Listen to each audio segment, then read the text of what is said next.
tips today for feeling our best with bronchiectasis. The first one is movement, trying our best to move throughout the day. Hi, everyone. I'm Linda Esposito from Be Clear with Bronchiectasis. And as I said, I'm talking about my 3 top suggestions for living with bronchiectasis. And as I said, movement is one of them. So whatever you're doing, like, we're all different, right? We all have different energy levels. We have different responsibilities throughout the day, different time commitments. But I think what's important is just to keep moving, whether you're doing what I call exercise snacking, which is our small bouts of exercise throughout the day, or whether you're going to the gym. Even if you are going to the gym, when you come back, just not to sit all afternoon, all evening. It's important for our lung health just to keep moving, to think about our posture, not to be sitting leaning forward all the time, to open up our lungs, and also to strengthen the intercostal muscles between our rib cage. So movement is very important, and especially if exercise is a bad word for you, then think about moving regularly throughout the day. Oh, stay around until the end, because I have something to share with you that I think has made a world of difference for me. So number 1 is movement. Number 2, stress management. We don't talk about mental health and managing stress as much as we need to. I can tell you from working with hundreds of clients that many people are dealing with a lot of anxiety. And my concern is that they're working hard to do airway clearance and all the other things that are necessary for this disease, to exercise and move and so on and so forth. But then they're flooding their body with cortisol and other stress hormones. And that does not create a healthy and healing environment. So what can we do to manage our stress? Well, if there's a particular source of stress that you can eliminate, that would be where I start. And then if you have a tendency to spend a lot of time on the internet, looking up the disease, is that helping you? I don't know.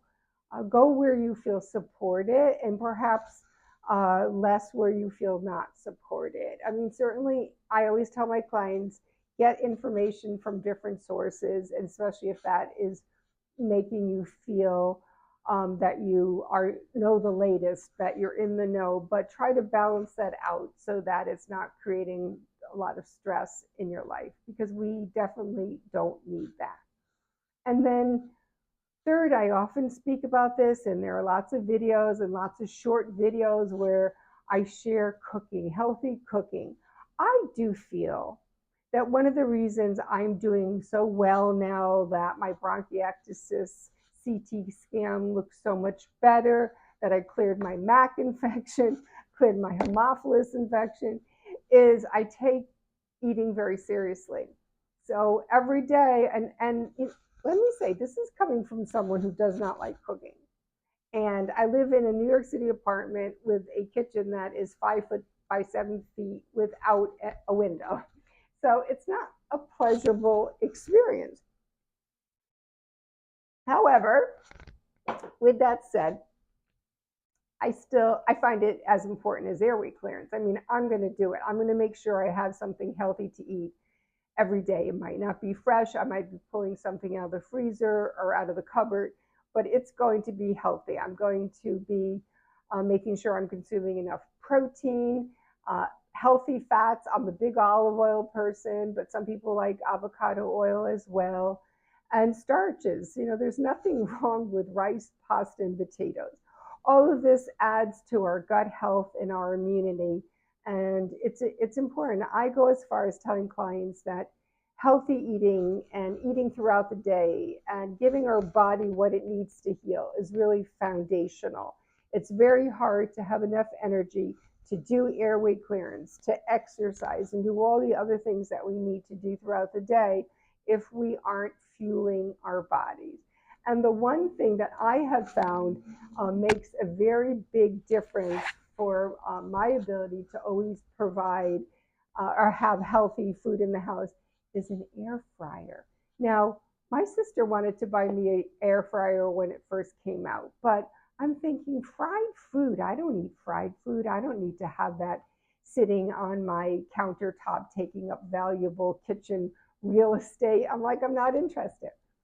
But I have a client and he was using one and he was just making phenomenal dishes. And the beauty is you don't have to watch your food closely. You put it in, like for example, a piece of salmon. You put it in, maybe you put a little seasoning on it and a little olive oil perhaps, and you put it in, you set the temperature, you set the time, and it really comes out well.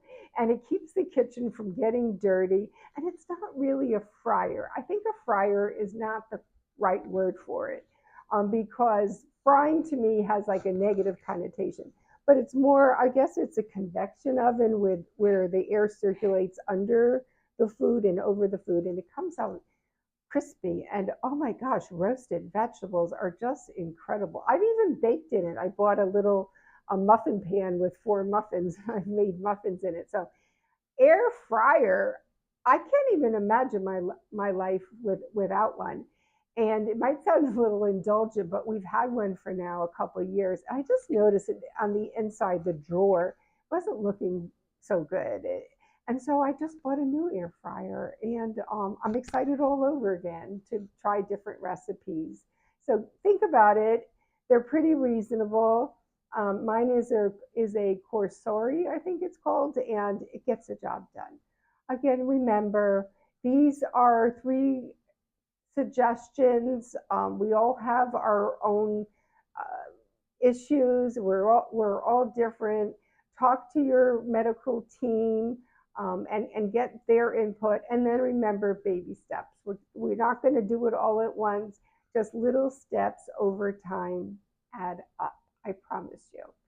Please subscribe to my YouTube channel. Please like this video. Please hit the bell so that you get all of my videos. The ones during the week, I send out little videos, like even 30-second videos that I think you'll find helpful.